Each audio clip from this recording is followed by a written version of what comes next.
ये कहानी है उन जाबाजों की जिन्होंने चीन को चारों खाने चित कर दिया। ये कहानी है उन सपूतों की जिन्होंने चीन को सरहद के पीछे धकेल दिया। ये जाबाजी की वो निशानी है जिनके बारे में ना अब तक आपने सुना होगा न जाना होगा, क्योंकि ये हैं भारत के वो कमांडो जो सीधे प्रधानमंत्री को रिपोर्ट करते हैं।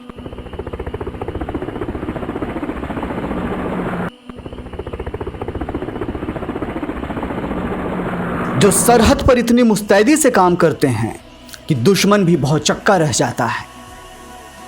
ये कितने बड़े शूरवीर हैं, इसका अंदाजा इस बात से लगाया जा सकता है कि जब जब देश को इनकी ज़रूरत पड़ी, ये अपने मकसद में हमेशा कामयाब रहे। फिर बात 1971 की लड़ाई की हो या फिर 2020 में चीनी दादागिरी की, सरहद के ये वो सिकंदर हैं जिनकी बदौलत हम अपने घरों में चैन से सोते हैं। ये हैं भारत की सबसे खतरनाक लड़ाकू दस्ता स्पेशल फ्रंटियर फोर्स के जाबाज।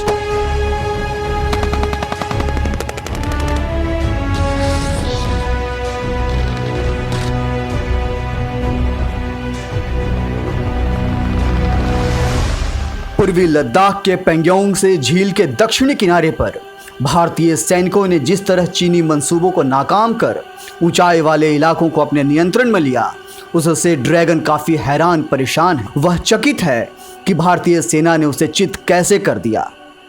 इन जाबाजों की फुर्ती को देखकर उसके हाईटेक सेंसर तक फेल हो गए। भारत की इस खास सफलता के पीछे है स्पेशल फ्रंटियर फोर्स। इस फोर्स को विकास बटालियन और एस्टेब्लिशमेंट 22 के नाम से भी जाना जाता है। स्पेशल फ्रंटियर फोर्स यानी एसएफएफ का गठन 1962 के भारत चीनी युद्ध के बाद किया गया था। इस गोपनीय दस्ते में शुरुआत में केवल तिब्बती मूल के लोगों को शामिल किया जाता था। हालांकि अब इसमें तिब्बती और गोरखा सैनिकों की भर्ती भी होती है।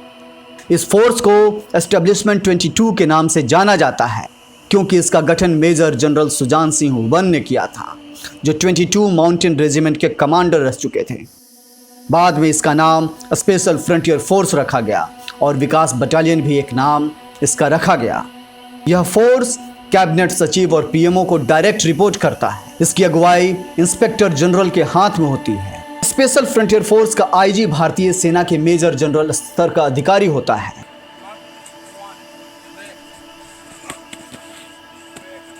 कहा जाता है कि एसएफएफ दस्तों के लिए कोई भी काम मुश्किल नहीं है।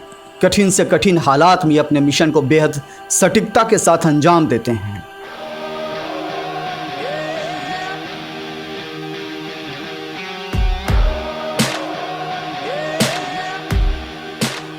बिजली से फुर्ती वाले ये सैनिक -30 और 40 डिग्री तापमान में भी नंगे बदन घूम सकते हैं और आग से खेल सकते हैं। पहाड़ पर चढ़ना हो या खाई में कूदना, जंग बम बंदूक के साथ हो या खाली हाथ, ये दुश्मनों को ढेर कर देते हैं।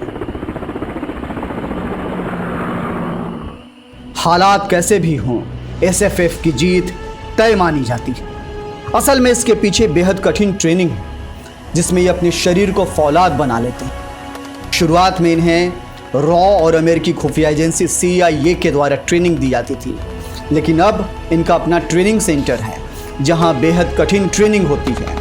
इस फोर्स में महिला सैनिक भी शामिल हैं और वे भी इस मुश्किल ट्रेनिंग से गुजरती हैं।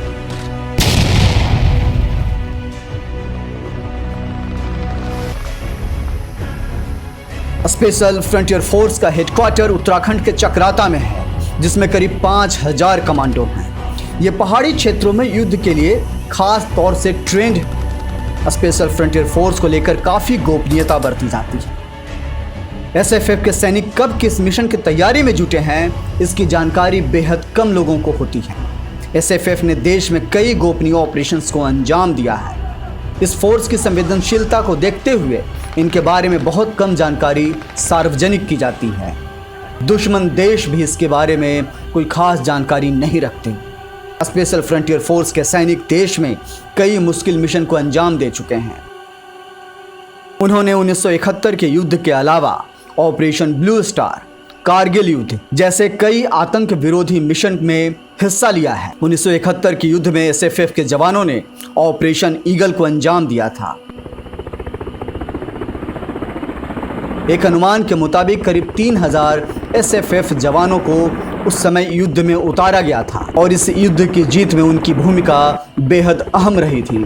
तो सलाम कीजिए स्पेशल फ्रंटियर फोर्स को, उनके जज्बे को, उनकी हिम्मत को, उनकी बहादुरी को, क्योंकि ये हैं तो हम हैं, ये हैं तो देश है, ये हैं तो हिंदुस्तान है। नमस्कार, जय हिंद।